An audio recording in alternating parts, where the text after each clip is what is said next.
Hey everyone, and welcome to Almost Cancelled. I'm Peter, that is Connor, and we are going to talk about Doctor Who Season 10, Episode 12. It is the season finale. It is called The Doctor Falls. Full spoilers for the episode, as always. So, this was obviously the finale, but it was also a two-parter. We had the first part last week, this was kind of the roundup. It was a longer episode, it was like a full 60 minutes. Yep. And, I mean, obviously they've been teasing a lot about regeneration. It was teased like 3 times in this episode alone. Yeah, we had last episode, obviously, and then even the next time on the last episode. Yeah. Which honestly is my biggest problem with it. Like, because I kind of like what they're doing with it in the episode itself. My annoyance is that at least 3 times I think this season we've seen like a next time on that's had a regeneration part in it. So they've constantly been teasing it. Yeah. Out with the episodes, and because of that, it makes it feel a little bit cheap because they keep trying to get some shock drama out of it. Normally, I agree. In this one, though, I think it instead of just feeling like a fake out, it swerved my expectations. Oh no, in the episode itself, I agree. Yeah. But I felt a bit for them to advertise it constantly. Yeah, just felt a bit much. But so Bill's a Cyberman, and she just is. Now we still get to see the actress. We still get to see Pearl Mackie, but it's sort of only in her head. So we get some scenes where she's with the Doctor, but sometimes it'll cut between her and an actual Cyberman, and it'll kind of flip between them. That kind of idea, and we get a lot of that. They're hiding out. They quickly get up to another level, a few floors up, where time is moving. Again a little bit slower, but not as slow as the front of the ship. Not as slow as at the top. Yeah.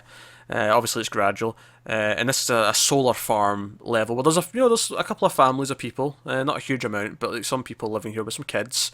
And it's kind of it's got artificial daylight. It's got all this stuff, and that's kind of where most of the episode takes place. Honestly, I did like this episode mostly. If I have any complaints, it's probably actually to do with the start of the episode. I thought the little like how did we get out of that room and where we are now, little sort of flashback kind of thing to explain that was a bit clunky. And then Moffat put in a really cheap Moffat-y thing where as the Doctor fell, he typed things on the keyboard and did something. Yeah. I'm not even going to bother complain about that anymore because we're nearly rid of it. I will say I loved 90% of this episode. Oh no, I did. I thought it was the odd thing. Obviously that stuff at the start, and it addressed some things that I had concerns about going into it, which is nice. There was a few things where, like last week I complained, why was the Master wearing a mask? But it got explained. It came up. Why was he wearing a mask when there wasn't anyone else that was around? Also, I love that he's got the goatee now. The goatee's fine, absolutely. And I'm not. I mean, one of my main complaint last week was that I didn't feel like they'd built up to Bill being, becoming a Cyberman. Like I didn't feel like they'd really set up her tragedy, where it felt had weight to it. And then this episode, it handles it better. It still has some lingering effects from not feeling built up enough properly. And there was a small moment where, maybe he can somehow fix her, or there is some hope. And I thought, okay, maybe that's why it wasn't built up as much. And then obviously it goes where it goes, and we'll talk about where it ends up. But so at the very least, the shock of her realizing it was better than last week's kind of just nothing until it happened.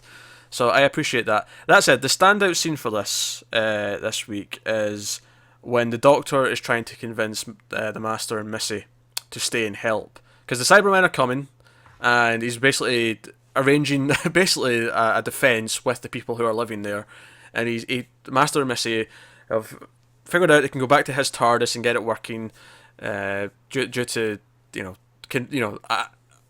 made you promise to always have a thing in your pocket, and there it is, I've always got a thing in my pocket.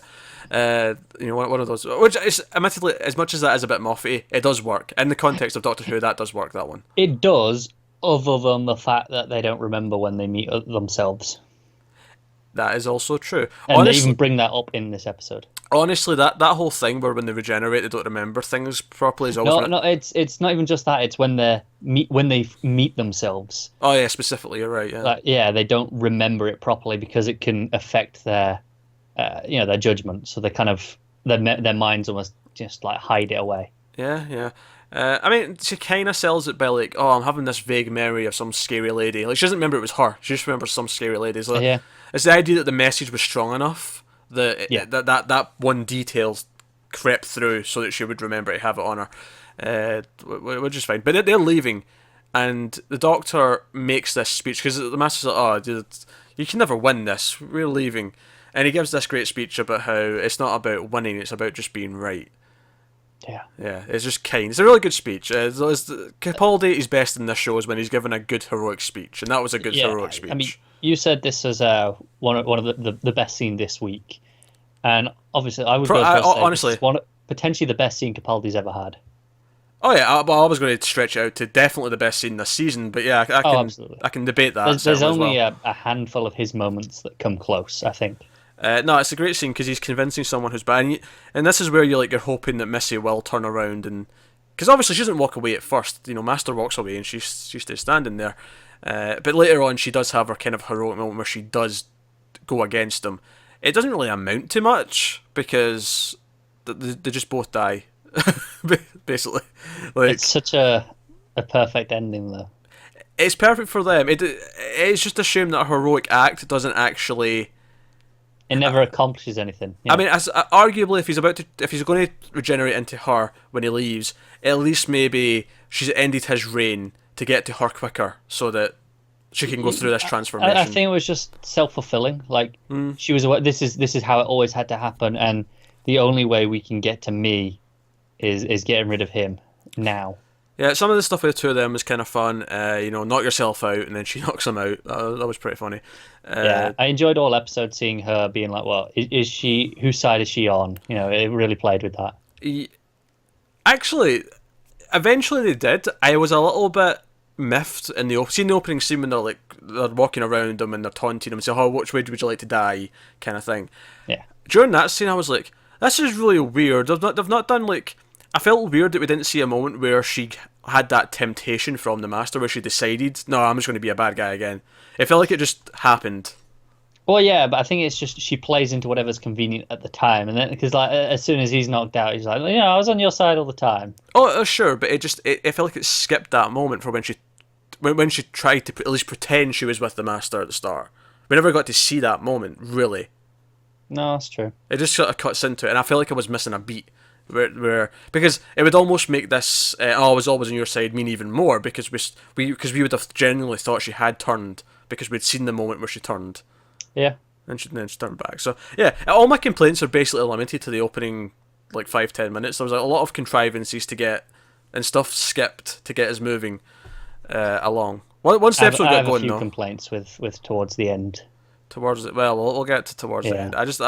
So some of the Master Missy stuff, good fun, especially him being attracted to her. Is it wrong that? Yeah, it's this weird. It's like a brother sister but boyfriend girlfriend thing that they've got going. It's like this in the middle of both. And I suppose the question I ask, if let's say you went to a parallel Earth and you met the female version of yourself, would you? Well, for us, obviously, if you're a woman, the parallel version would be the man. Yeah, I think it's weird to hear though, because it's not even like it's a parallel version. It literally just is them. That's true. Or even, well, that's just masturbating. What's wrong with that? Well, yeah, that's it, isn't it? It's like they're different people because we've long established that every time the Doctor regenerates, he's a different man. It's a recurring theme. Which, by the way, I feel like this episode was heavily toying with the idea that the Doctor might become a female. It was. There was a moment where it said, what was it? It's like, oh, the future's all female or something. Yeah, there was that was the capper to it, but there was a couple of things leading up to it where the Master kept making these jokes about her being a woman now. And I feel like all of it was kind of like, nudge, nudge, could the Doctor become female? And obviously all the rumours are saying no. All the rumours are saying it's going to be, what's his face? Yeah. Chris something or other. And I'm like, I kind of want it to be a female. I actually think that would be really interesting. Well, that's it. I don't know. Are the rumours just wrong? Because it's possible. I hope so, because I think the choice is kind of boring. I've got nothing to judge him on. I've not really seen him in anything. I've seen him in stuff. I mean, it's all been comedy stuff, but he doesn't feel like he has the... yeah, I've only seen him a little bit, so I'm not going to judge him too much yet. Because, I mean, out of this current crop, going into it was only really Capaldi that I knew beforehand. Oh yeah, we've had a pretty good lineup of people since we started Yeah. this season. So if it is him, I'll wait and see before I judge. But I don't know if it's a case of Moffat telling us, "Hey, you're all wrong," or if it's just him going, "Joe, what? I've got no say anyway. I might as well make my case." Yeah, like he wants it to be, but he doesn't actually have a say in what's coming next. Yeah. Yeah, I can see that. But I hope it's genuine hinting though, because I actually think it would really shake things up. It'd give us a different perspective. It would just be a completely different, because obviously they all act a little bit differently anyway. The idea of having like a woman's spin on it and seeing how that plays, is the companion a guy in that case, or is it another girl? Do we play it that way? Like that could be fun. That could be entertaining. Here's something that I think would be ballsy. What if whatever he turned into, like, this would be kind of a weird excuse to just bring someone back, but what if whoever he turned into was based on someone he knew before? Well, they did that with Capaldi. Did he? When did he meet him? There was a moment where he remembered it as Capaldi. I think it was in Capaldi's first season where he was like, "Oh, that's why I picked this face." He was in the episode in Pompeii, with the volcanoes, back with Donna, I think it was.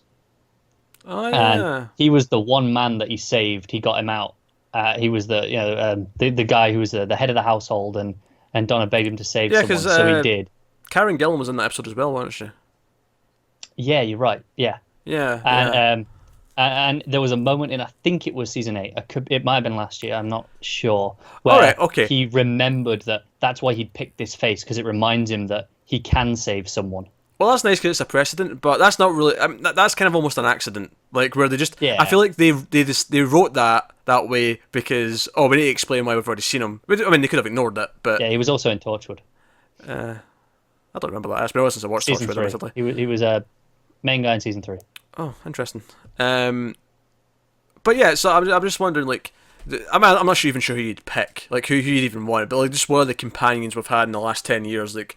Could one of them be the female Doctor, and how do you play with that? Because it's based on someone that you knew, kind of thing. It's just something got me thinking. Like, I get it. I think that'd be a boring choice though, for me. eh, Like, I think for me personally, I'd rather just see him, go fresh, go bring fresh in is someone fine too. new, do something entirely different. Fresh is fine too. I would like them to shake it up though.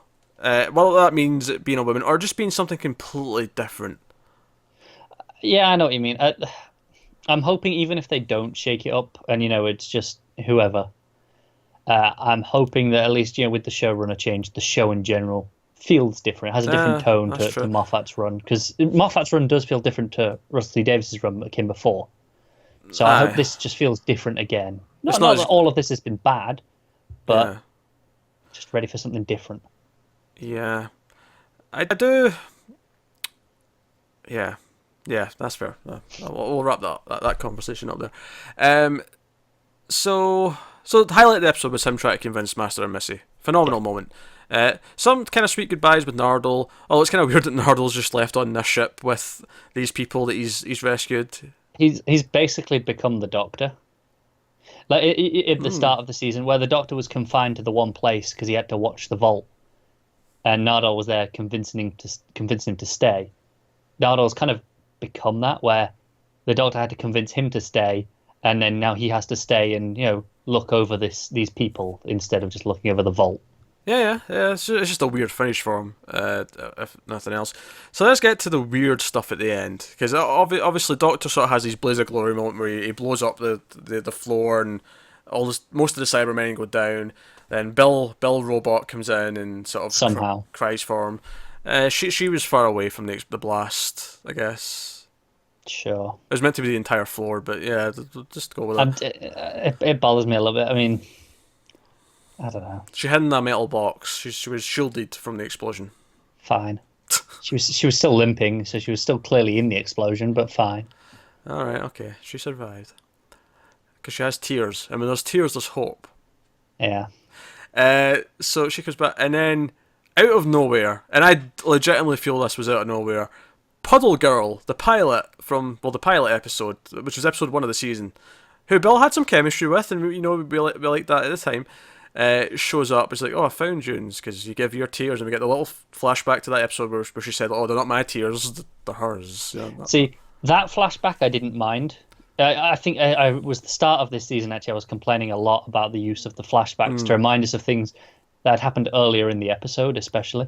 Oh yeah, that's just 12 episodes ago, so it's Right, but the moment where the puddle girl shows up, we see her, and then it cuts away and flashes back to show us, oh yeah, she's the puddle girl. I was like, yeah, I really didn't need that one. That one took me out of the moment. I was like, what is that there for? Also, we see in the next scene that she can appear however she wants to be, so why does she always appear to be this dripping wet person? Yeah, it's kind of creepy, isn't it? Yeah, she always appears to be this creepy looking ghost, but if we see in the TARDIS, and she's like fine. She looks normal and done up, and she's all happy, and her and Bill are kissing, and Bill's now a puddle girl, and they go and puddle together throughout the universe. I don't like this ending. 2 reasons. One, Bill's still dead. I mean, yeah, like, she is. Yeah, and I feel like they should have just committed to her being dead. Frankly, I feel like this is just it was a cheap way out. And 2, this is kind of the same ending as Clara, where she's now a superpowered being. She gets to go off explore the universe with the girl. Mm-hmm. I don't like it.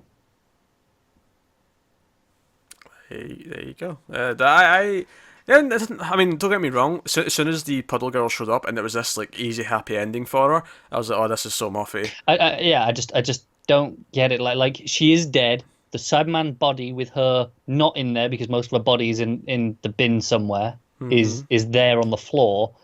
But she's fine. We're just gonna go have a romp around the galaxy. Be cool. Have your happy ending. That does remind me of a Bill moment I really liked. But it was the last time she really spoke to the Doctor before the explosion. She's like, Doctor, you know how I like girls and typically people my own age? Yeah? I'm just glad you knew that. And then she walks off. That was a really nice moment. Yeah.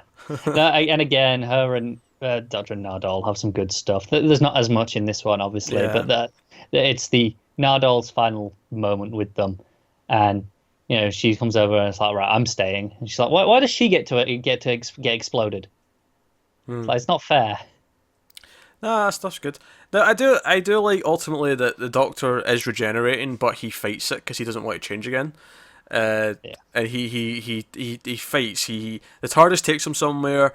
He goes out. We see him in the snow like we did. It was teased at the start of the last episode, and he's regenerating again. But then he slams his fist into the snow, and he's like, "No, I'm not." It's a really this. powerful moment because obviously there was a few lines here where it harkened back to Tennant. We had Tennant's last line. We had Matt Smith's last line. We had, I think there was Tom Baker's first line in there. Oh, aye. Very good. That was the one about the Sontarans. Yeah. And it's quite powerful. And obviously we know he's having a Christmas special, and that's when we're going to get the change. So I do like to get into this Christmas special. The story has to be about him accepting that he has to change. Yeah, it's a great way to end it, I think. Yeah, and that character journey should be interesting. It should be fascinating, and that could be really meaty stuff. So I'm actually quite excited about that. That's actually pretty cool. But obviously, the other big thing here is that he after he's stopped the regeneration, he looks up and a figure starts talking to him. Comes out of the cold, silhouette at first, through the snow. You can't really quite see him, and then it harkens back to the line he said earlier in the episode about, "Oh, I'm not a doctor, I'm the Doctor." They originally might say, out steps the first Doctor, played by what was his name? David Bradley. There you go, because he played him in the biopic. Yeah, it was like the fictionalized telling of how they made the first Doctor Who episodes. Yeah, I think it was what was it called? The Adventures of Time and Space, or something like that. Yeah, which is really good. I actually recommend people check that out. Yeah, that came out for the 50th when they did a whole bunch of things, and it's well worth watching. Really, really good. And honestly, having him show up as that Doctor is actually kind of a genius little move. It is. I think he's an incredibly underrated actor. He shows up in a lot of things. Obviously, people know him from Harry Potter and more recently Game of Thrones, but is great. Nah, I like it. I like that it sets up this idea that he goes back to his roots. If I do have a complaint, I thought it was a bit weird. See when he wakes up and he has all these quick flashes of like all his companions before he wakes up. I did think it was really strange how it went back to the start of the reboot show. So back to 2005. Yeah, Eccleston. Started with Rose. Rose. Yeah, I was about to say Billy Piper, but yeah, Rose. That's more accurate. It starts with Rose, and we're going to see Martha. We see Donna. We see everyone. Right, Amy. We see them all saying Captain Doctor. Jack. Captain Jack. Yeah, that was exciting. That was it. I was like, oh. And obviously the new showrunner is the guy who was the showrunner for Torchwood. Yeah. So, fingers crossed. Captain Barrowman's Jack. just freed up nicely. Yeah, his calendar's freed up. Maybe he's coming back. I did think it was a little bit strange that we saw all of them. Like, I get the argument to only show it since he's been Capaldi, because, resetting every time. And I get maybe the argument that, it should go back through all of his history. But I don't really get the argument beyond just, the viewers have probably been here since 2005, to just go back to that one. It feels a bit weird and forced. I agree. It feels like just Capaldi didn't have enough. Because obviously he only really had... Clara and Bill. Yeah, the two of them. There's no one else really. He's been, Nardole, I guess. But yeah, Nardole, yeah. There's not really been that much been attached to. So I get you want to go back further to make it a more impactful moment. You could still argue River, because he still interacted with River at some point. So you can still argue her in there. I get 4 is probably not enough. Yeah. You want to have a list of things to remind him and have this moment. But I think it should have gone back further and not had everyone, but just had like maybe one from each Doctor.